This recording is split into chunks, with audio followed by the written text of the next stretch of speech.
Did President Trump collude with Ukraine? Did Joe Biden collude with Ukraine? Who's colluding with Russia? Somebody must be colluding with Russia. We will examine the fallout from President Trump's phone call with Ukrainian leader Volodymyr Zelensky and what it means for the White House and, more importantly, what it means for the Biden campaign. Then, Sarah Silverman gets woke on cancel culture. More border wall gets built. Candace Owens kills it in congressional testimony. And the left encourages a mentally ill child to drop out of school to help them sell socialism. All that and more. I'm Michael Knowles, and this is The Michael Knowles Show.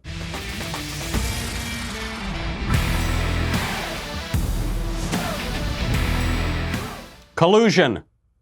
Lots of collusion. Collusion all around. President Trump, Collude-y Joe, all kinds of collusion. We will examine exactly what happened because there's a lot of confusion on this story. Collusion and confusion. What happened? President Trump had a phone call with Ukrainian leader Volodymyr Zelensky in which he allegedly asked him multiple times to investigate potential collusion by Joe Biden when Joe Biden was vice president and Joe Biden's son, Hunter Biden, not the one who died, but the one who's still alive, and the Ukrainian government. We'll get to the actual corruption allegations in a second. Just what happened on the phone call. The Ukrainian foreign minister, Vadim Prystaiko, says Trump did not put any pressure on the Ukrainian president during the call. A so-called whistleblower in the intelligence community filed a complaint with the acting Director of National Intelligence, Joseph Maguire, about the call, but he's not actually a whistleblower. He's a leaker because he doesn't have any direct knowledge of the phone call itself. That's even according to CNN. Biden is making a big issue about the call. Congress is already calling for impeachment. Okay, that is just setting the stage. What is the big takeaway from all of this? We'll get to that in a second, but first, safety is very, very important. It's important internationally, it's important as a matter of national security, and it's important for you. Ring's mission is to make neighborhoods safer. You probably already know about their smart video doorbell and cameras that protect millions of people everywhere. You probably know about them because I talk about them all the time.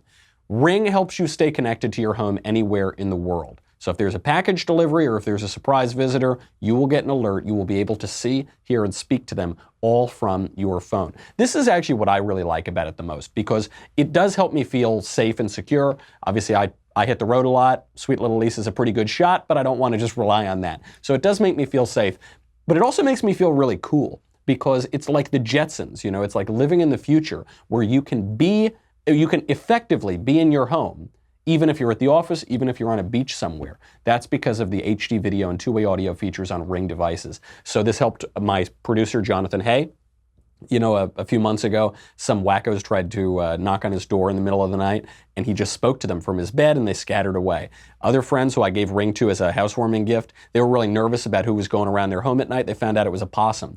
If, by the way, a burglar even steals your Ring device, it's uploaded to the cloud, so you get to see him anyway. As a listener, you have a special offer on a Ring starter kit available right now. With a video doorbell and motion-activated floodlight camera, the starter kit has everything you need to start building a ring of security around your home. Go to ring.com/Knowles, Knowles. That's ring.com/Knowles. Okay, are you confused about this Ukraine call? I am confused about this Ukraine call, but I think I've sorted it out. The big takeaway here, the 30,000-foot view, is that Democrats and the left are totally misplaying their hand here. Okay, that's the political takeaway. And this is not surprising because they totally misplayed their hand on Russian collusion for 3 years. They totally misplayed their hand on Stormy Daniels' campaign finance for 3 years. They totally misplayed their hand on Brett Kavanaugh's allegations, that he was a super duper gang rapist or something. They totally misplayed their hand. Okay, they have very little in the way of facts. That's the common thread here. They had very little on facts in Kavanaugh, on Stormy Daniels, and on Russian collusion, on that Steele dossier. They have very little in the way of facts here about this phone call, okay? What they have a lot of is innuendo. So they could actually use all of this to raise questions. Even when we found out that they were hoaxes, the Russia hoax, the Kavanaugh hoax, the campaign finance, I guess, is still unresolved, but it's going nowhere. They could use that innuendo to raise questions. Is Brett Kavanaugh fit to be on the Supreme Court. You don't want to pursue it too much, because the more you dig into the facts, the more you realize Kavanaugh is totally innocent. Did Donald Trump collude with Russia? Is he a traitor to his country? Is he corrupt? Is he crooked? You don't want to dig into it too much, because you dig into it with a 2-year Mueller investigation, you find out he's totally exonerated on conspiracy or collusion with Russia. But if you just raise the questions and you play it a little soft and you play it a little subtle, it actually could have worked to their political benefit. That's what could have happened here with this phone call with Ukraine. If they didn't call for impeachment, if they didn't call for investigations, if they just said, here's more evidence that Trump is corrupt, he's willing to abuse his power, and we're not going to impeach him for it, but if they just used it to paint a picture, it could work possibly to their political benefit. But they can't do it. They can't underplay it. Instead, every single time they have to overplay it. They have to say Trump didn't just have connections to people connected to Russia. He's working for Moscow. And you say that's obviously not true. We know that that isn't true. Brett Kavanaugh didn't just party when he was in high school and college. He's a rapist.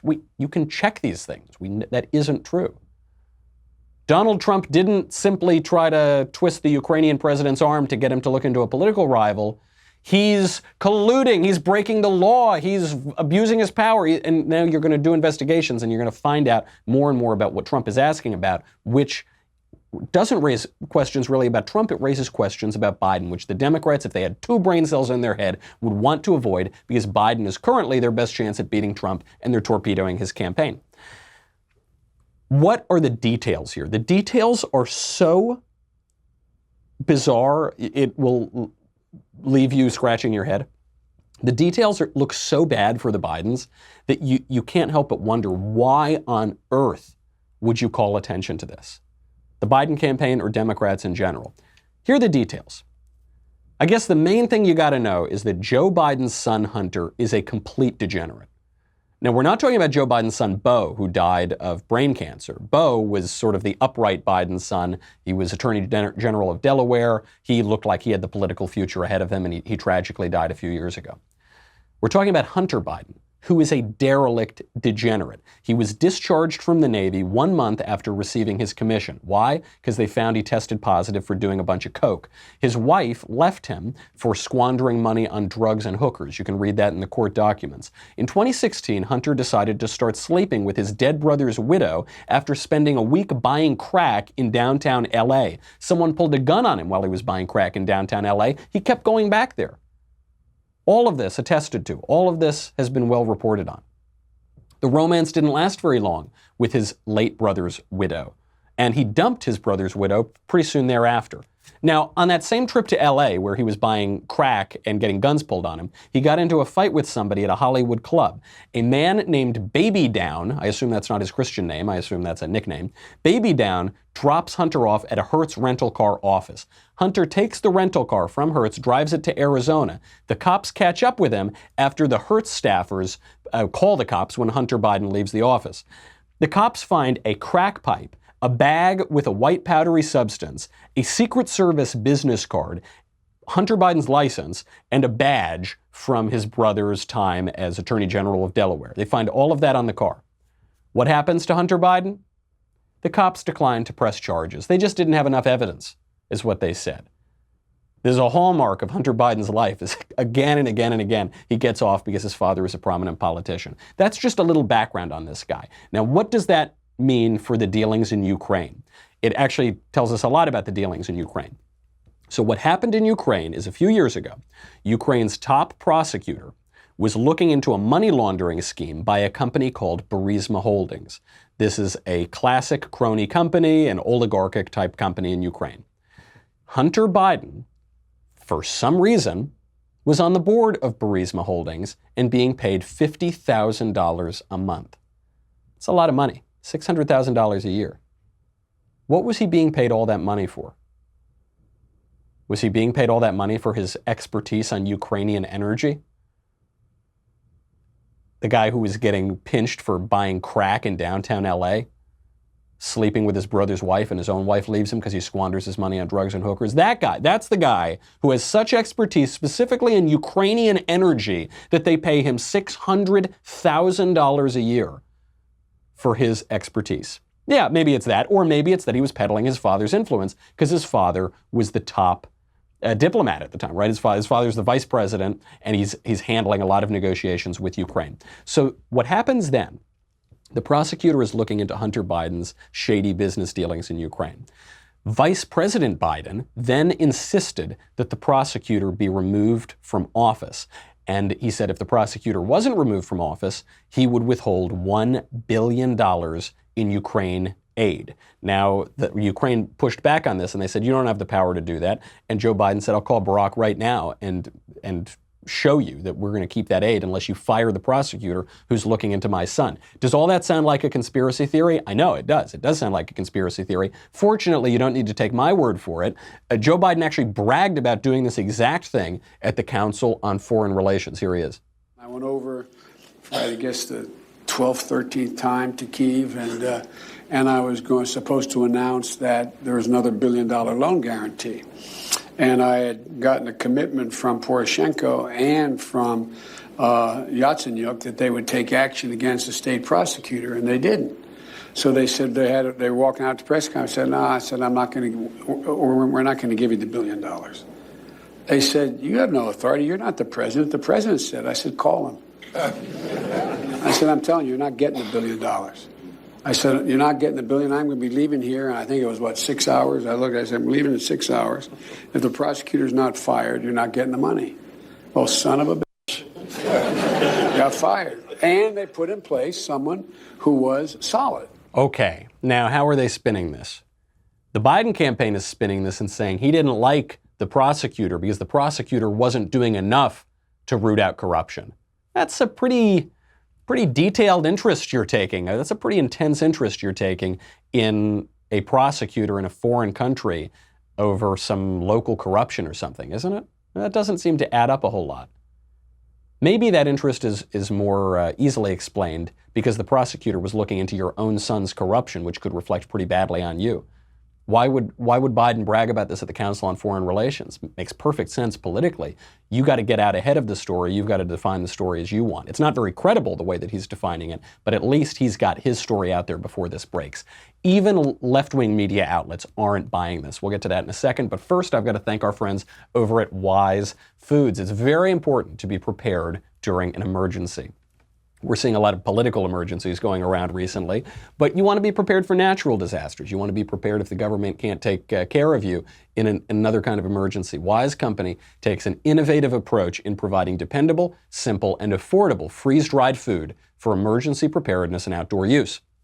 When government resources are strained, it can be days.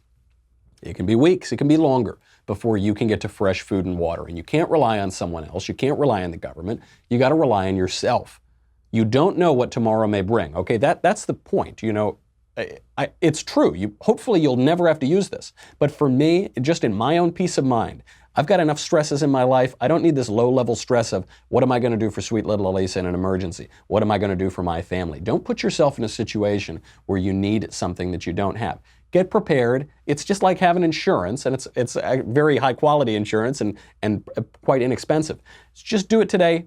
Take care of it. You don't have to think about it again until you do have to think about it, and you're going to be glad that you have it. This week, my listeners get any Wise emergency or outdoor food product at an extra 25% off the lowest marked price. You can get that at wisefoodstorage.com when you enter Knowles, K-N-O-W-L-E-S, at checkout, or by calling 855-453-2945. Plus, shipping is free. Wise has a 90-day no-questions-asked return policy, so there is no risk in taking the initiative to get yourself and your family more prepared today. WiseFoodStorage.com, promo code Knowles, K-N-O-W-L-E-S, to get any Wise emergency or outdoor food product at an extra 25% off and free shipping. So this is Biden a few years ago trying to get out ahead of this story. Question is, did Joe Biden actually interfere? You know, Joe Biden tells a lot of lies, he tells a lot of tall tales, so did he actually do what he said that he did? New York Times seems to think so. Back in May, they ran the headline, Biden faces conflict of interest questions that are being promoted by Trump and allies. So of course, they have to say, you know, Republicans pounce, they have to put it on Republicans. But the Times felt this was a serious enough story to run it anyway. And it's not just Ukraine. So what you got to ask yourself, this is the question, when you want to find out if this story is true or not, if there are legs to it. Does it make sense to you that Hunter Biden got that job in Ukraine for his expertise on energy? Discharged from the Navy for blowing too much coke, hanging around downtown LA, getting guns pulled on him, buying crack, sleeping with his brother's wife, his late brother's wife.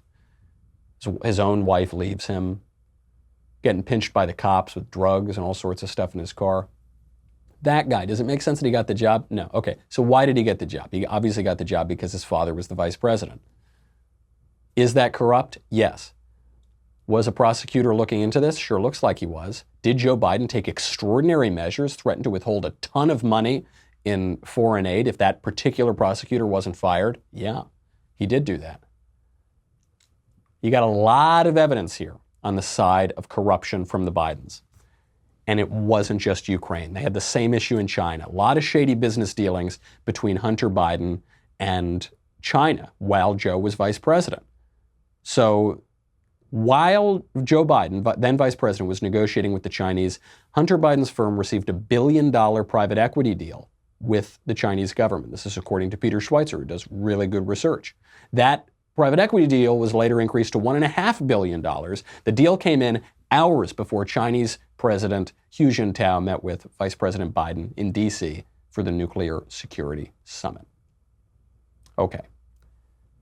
A lot of smoke. Looks like there's some fire. Joe Biden made a major tactical error here. So he was finally confronted about this when Fox News' Peter Doocy came up to him. He was at a state fair, and he asked Biden specifically, have you talked to your son about his foreign business dealings? Joe Biden makes a huge error. He goes on the record and says no. Mr. Vice President, how many times have you ever spoken to your son about his overseas business dealings? I've never spoken to my son about his overseas business dealings. I was actually on Fox News while this was happening. I thought my segment was going to get cut because Biden was making news at the time. So it goes right out of this moment. They throw it back to, it was Leland Vittert had the show at that time. And he said, all right, what's your reaction? My first gut reaction was, if you believe that Joe Biden never spoke to his son about his foreign business dealings, I've got a bridge in Brooklyn to sell you. There is no way that this is credible at all. That was just what my gut told me, right? Turns out I was completely right, because 2 months ago, the New Yorker reported, this is direct from the New Yorker, quote, as Hunter Biden recalled, his father discussed Burisma with him just once. Dad said, I hope you know what you're doing, and I said, I do. We now have it on the record from Hunter Biden himself that he and his father spoke about not just his foreign business dealings, but specifically the Ukraine, specifically Burisma. So what's Joe Biden going to do now? Call his son a liar? And even look at the specific context, the content rather, of what he said. According to Hunter Biden, Joe Biden said to him, I hope you know what you're doing. Meaning, this deal looks a little shady. This isn't totally above board. I hope you know what you're doing. Why else would he say that? If the deal were totally kosher, totally above board, he wouldn't need to worry about that. I hope you know what you're doing means this could be dangerous. This could compromise your career. This could compromise my career. So we have him on record as lying. Then he makes another error. He pounces on it, to use the popular term. He tries to turn it, and he tries to make a big issue out of it, and he tries to turn it on Trump. Here he is. Here's what I know. I know Trump deserves to be investigated. He is violating every basic norm of a president. You should be asking him the question, why is he on the phone with a foreign leader, trying to intimidate a foreign leader, if that's what happened? That appears what happened. You should be looking at Trump. Trump's doing this because he knows I'll beat him like a drum. And he's using the abuse of power and every element of the presidency to try to do something to smear me. Everybody looked at this, and everybody's looked at it and said there's nothing there. Ask the right question. Everybody's looked at it, said there's nothing there. You had Politico, you had the New Yorker, you had a ton of left-wing outlets very recently saying Hunter Biden might sink Joe Biden's chances. A lot of people are looking at it, but they're not coming to the conclusions Biden is. It is bad for Biden to put this in the news. What Biden should have done is said, this is no big deal. Trump's desperate. He's trying to, he's calling Ukraine to get them to look into me because he knows I'm going to beat him. It's no big deal. It's old news. Forget about it. That's what he should have done. That would have been the Bill Clinton approach. It used to work for Bill Clinton a whole lot. Instead, he made a big issue out of it. Go ask Trump questions. Bad idea to go ask Trump questions, because then Trump is going to be able to use this to smush Joe Biden, as he's already beginning to do. So now there are calls for President Trump to release the transcript of his phone call. And there's a real question about whether or not he should do this. I actually think he should not do this. Not politically. I think politically it would help him if he releases the transcript of the Ukraine phone call. But I think it's just bad as a matter of statecraft, because you want foreign leaders to feel as though they can speak freely when they're talking to the president. If he's going to just release it to the press every time they have a phone call, it really erodes that trust. I think it's a bad idea. It's bad for the office of the president. But that aside, all of that aside, President Trump says he would be willing to do it. Why? Because he knows this plays to his political advantage. This is a very dishonest thing that Joe Biden did. And then he said he never spoke to his son. Does anybody believe that one? But then he also said long before that he did speak to his son. So he lied again. But what he said is that he wouldn't give, I think it was billions of dollars to Ukraine unless they fired the prosecutor who was looking at his son and his son's company, the company that his son worked with. And that's a very dishonest thing. And I'm not looking to hurt Biden. I'm not even looking to hold him to it, to be honest. But he said a very bad thing. He said a very foolish thing. Now me, on the other hand, my conversation with the president, the new president of Ukraine, was perfect. They put out a statement last night. They said the same thing. It was a warm, friendly conversation. There was no quid pro quo. There was nothing. It was a perfect conversation. Classic Trump move. My conversation with Ukraine wasn't just good, wasn't just appropriate, it was perfect. You never had a better conversation. Okay, folks, this is the most beautiful conversation. So he's playing this perfectly. He actually is. I don't know if the conversation was perfect, but the way he's playing this politically is really perfect. You notice he's not going that hard after Biden. He lands the punch. He says, Biden lies. We know he lied. We have him on record lying. But look, I don't want to hurt Joe that bad. It's just he said a wrong thing. He said a dishonest thing. Trump doesn't need to go that hard after Biden because he can send his hounds to go hard after Biden. He can send Rudy Giuliani to go on the Sunday talk shows, as he did on Fox News this past Sunday, and totally drop the bomb. And here is the bomb that very well may end for all Joe Biden's campaign. When Biden got the prosecutor fired, the new prosecutor who Biden approved, you don't get to approve a prosecutor in a foreign country unless something fishy is going on. The new prosecutor dropped the case not just on Biden's kid and the crooked company that Biden's kid worked for, Burisma. That was done as a matter of record in October of 2016, after the guy got tanked. He also dropped the case on George Soros' company called Antac. Antac is the company where there's documentary evidence that they were producing false information about Trump, about Biden. Fusion GPS was there. Go back and listen to Nellie Ohr's testimony. Nellie Ohr says that there was a lot of contact between Democrats and the Ukraine. Well, I have all the contacts. And John, when the rest of this comes out, and we look at China and the $1.5 billion that the Biden family took out of China while that guy was negotiating for us, this will be a lot bigger than Spiro Agnew. They have fallen into a trap.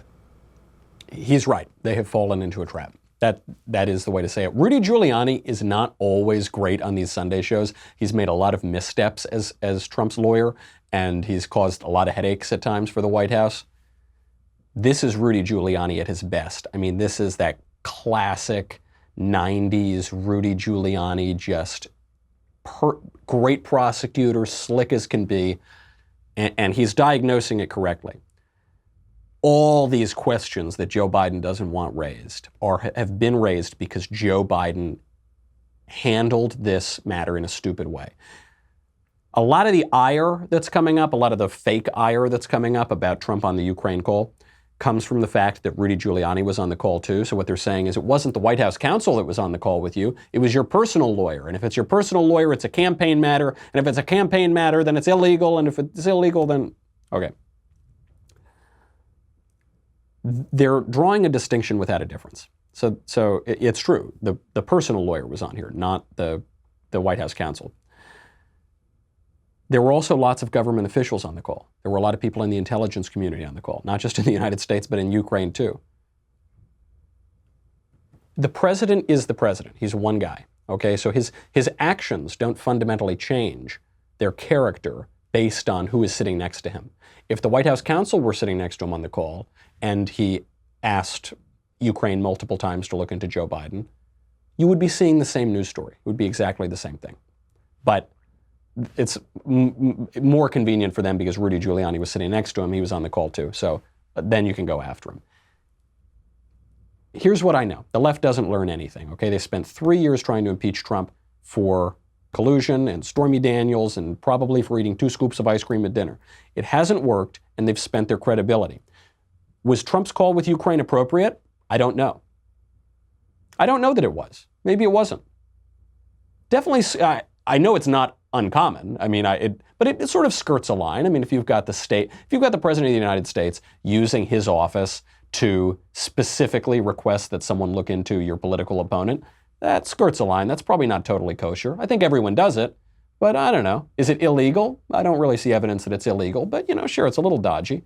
I have no idea whether it was appropriate by the letter of the law. What I do know is Trump will face no consequences for this. The other thing I know is that this will backfire on Joe Biden. Right? It's not that President Trump is pure as the driven snow. It's that anything you can accuse Trump of, you can doubly accuse Biden of. Trump is dishonest, you say? Joe Biden is one of the most famous liars in American politics. He had to drop out of the presidential race in 1988 because he was lying so much. He's been called out even by the left-wing press for multiple major lies even recently. Trump is nepotistic and corrupt. Joe Biden literally threatened to withhold American aid to Ukraine if they didn't stop looking into his son and let him off the hook for his corruption. A lot worse than anything Trump's been accused of in terms of nepotism and corruption. Trump is old, you say? Joe Biden is older than Donald Trump. Anything you throw at Trump is truer of Joe Biden. This is Hillary 2.0. I think Democrats are sick of it. I think they went with Hillary in 2016 because it was her turn and probably because they didn't want to get suicided with 2 bullets in the back of the head. I don't know. I'm not saying. I don't know why. Why would they want to do it again? Why would they want Hillary again? Another old crook who Democrats don't really like that much and who very likely would get crushed by Trump in 2020. If Biden were smart, he would have let it slide. He would have downplayed it. But he can't resist, and I think this is very likely the beginning of the end for him. We're seeing it in real time. The latest Des Moines Register CNN Mediacom Iowa poll, which was just released on Saturday night, which is actually before a lot of this blew up, shows that Warren's support among registered Democrats is now above Joe Biden's in Iowa.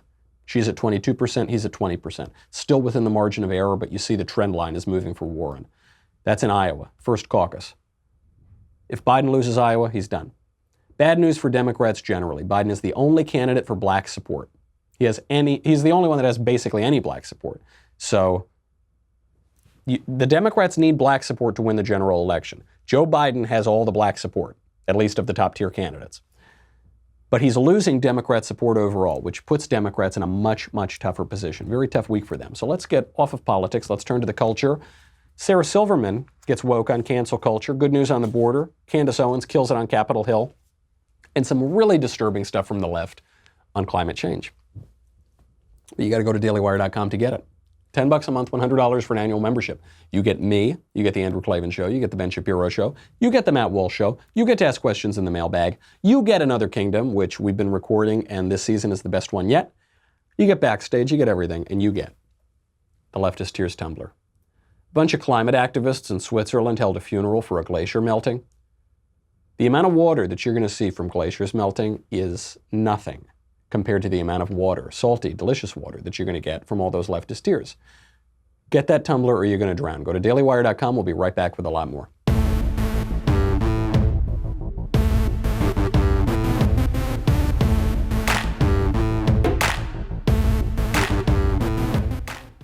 Let's turn to the culture. The Emmys were last night. Didn't know about it? Yeah, I didn't really notice that much either. This was the lowest rated Emmys of all time. The Emmys don't matter anymore. Ratings sunk to an all-time low. They were down 23% over last year. Down almost a quarter over last year, which was, last year's show was on a Monday night. Compared to the last time that the Emmys were on a Sunday night, ratings were down even worse. It was 30%. This is pretty devastating.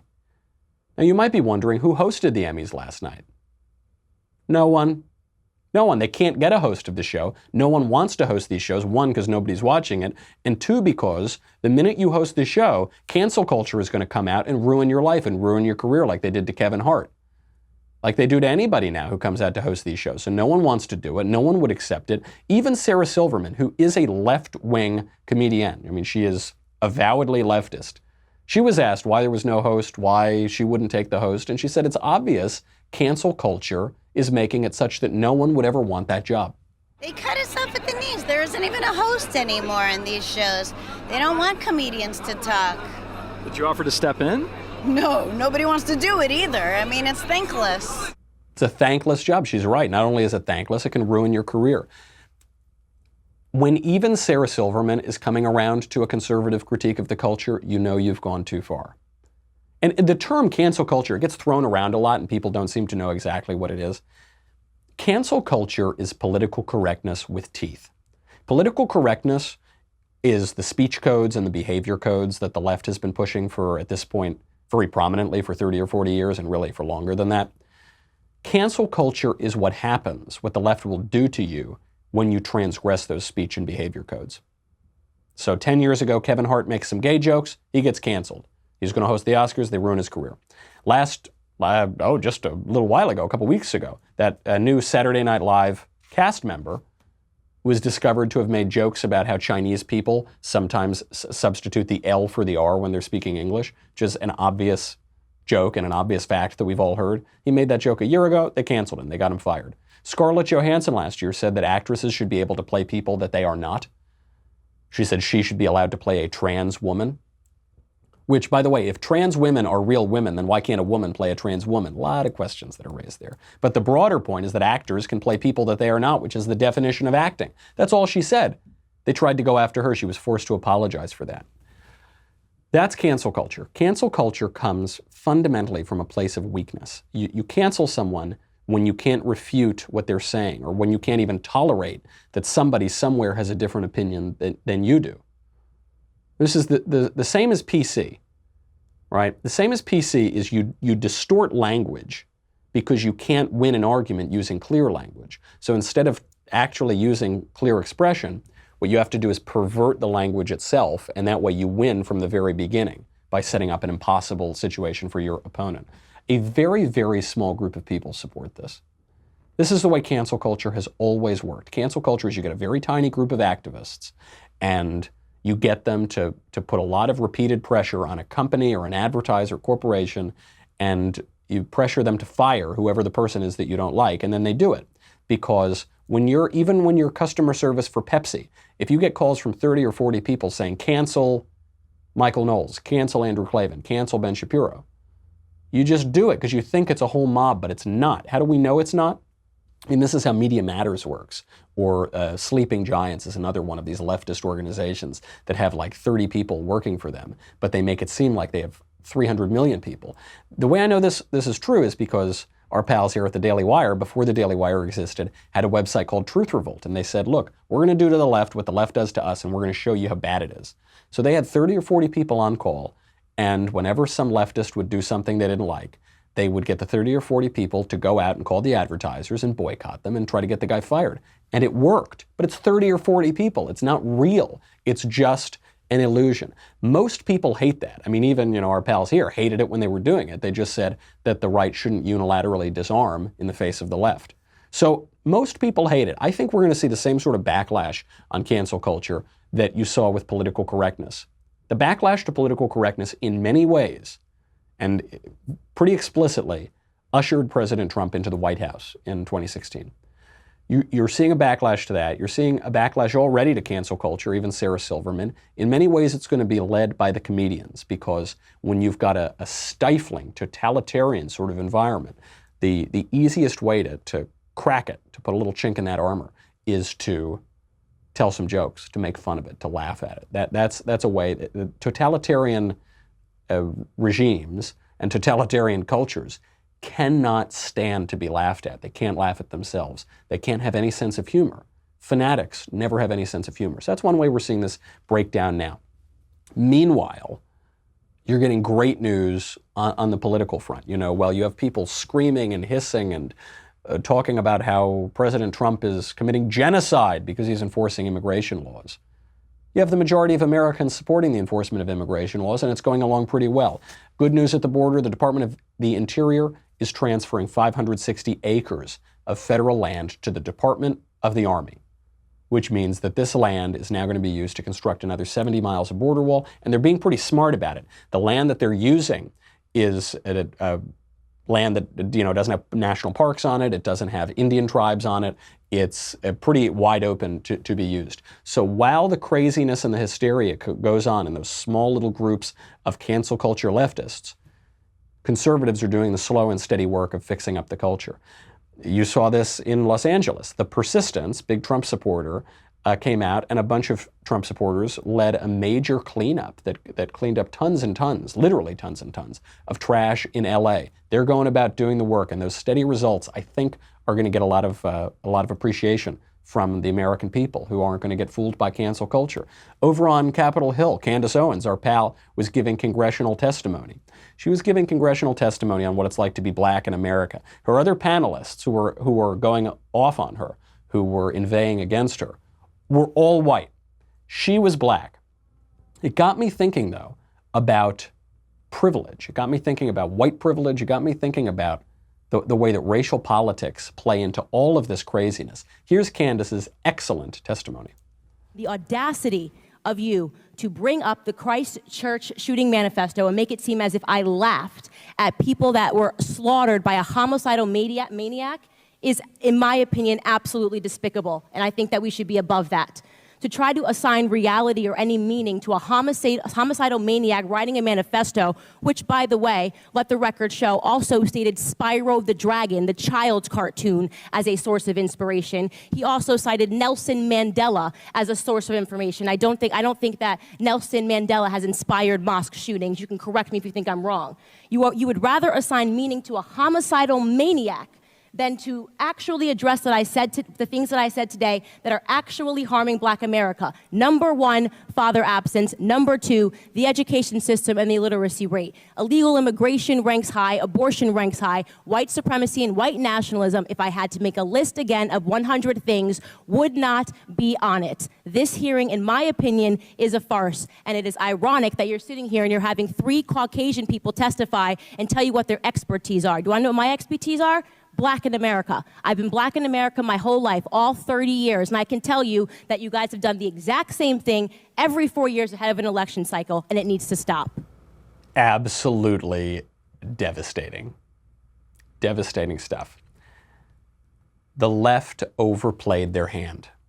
Okay, the left has always done very well on racial politics, at least for the last 60, 70 years. They've done very well on racial politics, not because of the facts. I mean, it's pretty amazing that the Democratic Party, which is the party of slavery, the party of the Ku Klux Klan, the party of Jim Crow, the party that opposed civil rights, that party, the party that even if you don't want to assign malice to the welfare state, through their welfare state programs has destroyed the black family and set black Americans back 50, 60 years. That party always did very well. That movement, that leftist movement, always did very well on racial politics because it was all innuendo. So it was all, those Republicans are racist, they don't like you. Those conservatives, they don't like you. Forget about our policies, forget about the effect of what we do on black America. Look, they don't like you, we like you, so hey, we're good, right? And it worked. It's worked pretty well. If they just kept up the innuendo, I think it would continue to work for them. If they just kept up the innuendo, Trump is corrupt. Trump is colluding with Russia. Now he's colluding with the Ukraine, even though Russia and the Ukraine don't like each other, but somehow he's colluding with both of them. Trump is doing this, Trump is doing that. If they just kept it at the innuendo, it would work. But they don't. They have to go too far. They have to overplay their hand. I think if you asked people, is there white privilege? Is there certain privilege to being white in America? Yeah, probably there is. Here's a good example. Candace touched on it. Black people in America are 3 times as likely to be killed by abortion as white people are. There are more black babies killed before they're born in New York City than are born. That is a white privilege. Based on your skin color, you are more likely to survive birth. And by the way, that's not just a cultural matter, that is a political matter. Mostly white people in government are pushing those policies. Mostly white liberal activists are encouraging black mothers to murder their babies. And mostly white people in government are forcing you and I to subsidize that with our taxes. That's a pretty sick white privilege, but it is a white privilege. And it's a very important one. Now look, everybody gets privileges. I mean, there's a black and Hispanic privilege when you apply for college admissions. This has been codified through a policy called affirmative action. Affirmative action is race discrimination. It helps people who are black and Hispanic and Native American and other races. It hurts people who are white and Asian. There's a major lawsuit now against Harvard because of discrimination against Asians. You can argue all you want and say the policy is good, we need this racial discrimination because we need to address past injustices. A fair conversation to have. But the policy itself is race discrimination. Without race discrimination, there is no policy. So I guess you could call that a black privilege or a Hispanic privilege. You can get down to a lot of different privileges, not just based on your race, but based on your sex, based on where you're born, based on whether you had two parents growing up. We all have the privilege of life. We didn't earn our life. We are not responsible for creating our life. Life is a gift that was given to us. We have a responsibility to be stewards of our life. That life will be taken away from us at the end, probably without very much consent, is what usually happens. We all have wonderful privileges that we should be grateful for. You don't even need to deny them. We also all have suffering. Well, I could go through a list of tough things that happened in life, really raw breaks that you don't want to get. You don't know somebody's suffering, and their suffering isn't based on their race. Usually it's not based on their race at all. It's based on their circumstances, their personal circumstances. Everybody has those things. You could have a mature conversation about that. And I think ultimately what that would lead to is a society of gratitude when we count our blessings, which far outnumber our sufferings. Even though the rain falls on the just and the unjust alike and falls on the rich and the poor alike and the black and the white alike and everybody else. Our blessings outweigh our sufferings. That's good. That would be a good conversation to have, but left can't have that conversation. One, because it would take away the racial grievance, which is at the heart of so much of their identity politics. Candace Owens totally smacking that down, really brilliantly. And it also got me thinking about the climate issue. There's this poor girl, Greta Thunberg, who's a 16-year-old autistic girl from Sweden.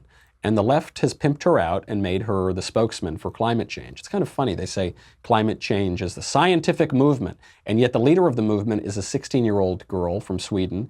And their policies, the most prominent one now with those plastic straws, is based not on a scientific study, but on the homework assignment of a 9-year-old boy named Milo Kress.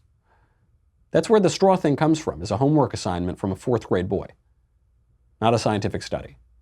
So I don't see a whole lot of science there. They had a big climate change hullabaloo weekend, and they had all of these different, what we would call religious rituals. They had climate confessionals on NBC. They had climate services. They had a funeral for a glacier. I don't know what that looks like. They had climate anxiety support groups, which is more or less a secular church service. But what they did to this girl is really awful. It's really awful, and it's going to prompt a backlash because yet again, they are overplaying their hand. This girl, Greta Thunberg, was just speaking to the UN, and she's highly emotional, she's highly censorious, she's obviously not speaking from any scientific expertise, she's a 16-year-old girl. Here's what she had to say. This is all wrong. I shouldn't be up here. I should be back in school on the other side of the ocean. Yet you all come to us young people for hope. How dare you? You have stolen my dreams and my childhood with your empty words, and yet I'm one of the lucky ones. People are suffering, people are dying, entire ecosystems are collapsing. We are in the beginning of a mass extinction, and all you can talk about is money and fairy tales of eternal economic growth. How dare you? Performance, not that great, but it goes too far. It goes too far. And people look at this, and I think they say, you know, left, you've gone too far. What the left has done is encouraged a 16-year-old mentally ill girl to drop out of school sporadically to help them sell socialism. I say she's mentally ill because she has autism. She's autistic. And her parents and the international left, I say international left, she's at the UN, are totally taking advantage of this girl who has a mental illness. They are whipping her up into a frenzy and making her think she's going to die. They make this girl think, I mean, this girl has all the advantages in the world, and she says that we've all stolen her dreams from her as she's giving a speech at the UN, whatever that means. It's easy to make fun of her. It's easy to say she should go to timeout or something or be grounded for this kind of stuff. Let her calm down, maybe get her a psychologist and a nap or something. But it's not her fault. She's a mentally ill teenager. It's her parents, and it's the left broadly that are doing this. That is so egregious. That is so wicked to do that to somebody. Everybody knows that. Everybody sees that. It's overplaying the hand. I mean, they had already overplayed their hand on the climate. If you just said to people, hey, the climate's really getting bad, say, oh, what's happening to the climate? It's cooling down. That's what they said in the 70s. The climate's cooling, and that's really bad. So you gotta give us socialism. I bet a lot of people would have gone along with it.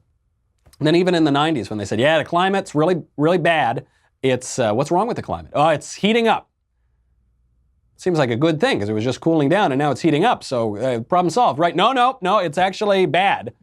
It's bad. We used to want it to heat up and now we want it to cool down. So it's bad. You got to give us socialism. I think a lot of people would have gone along with that. Then you had Al Gore make his movie. Say, look, we're scientists, okay? Global warming, it's going to, or whatever it is now, climate change is going to kill us. You got to give us socialism. And people said, wait, I thought it was the scientists. Why is Al Gore? Al Gore's not a scientist. Said, no, okay, never mind. Even then, I think they would have gone along with it. But now you have climate confessionals, religious rituals, the sale of indulgences in carbon tax credits, and you make the face of this movement an autistic teenager who you're pulling out of school, depriving her of an education, whipping her up into an emotional frenzy, ruining her life. It's too far. You've gone too far. You've overplayed your hand, which they always do. Good news for conservatives, good news for the culture, bad news for the victims of the left. It always is. That's our show. Come back tomorrow. We got a lot more. In the meantime, I'm Michael Knowles. This is The Michael Knowles Show. See you then.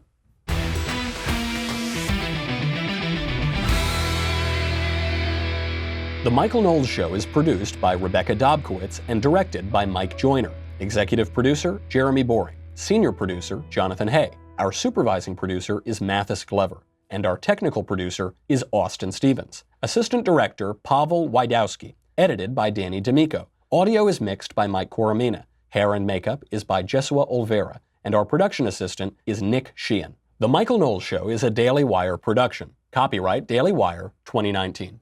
On the Matt Walsh Show, we're not just discussing politics. We're talking culture, faith, family, all of the things that are really important to you. So come join the conversation.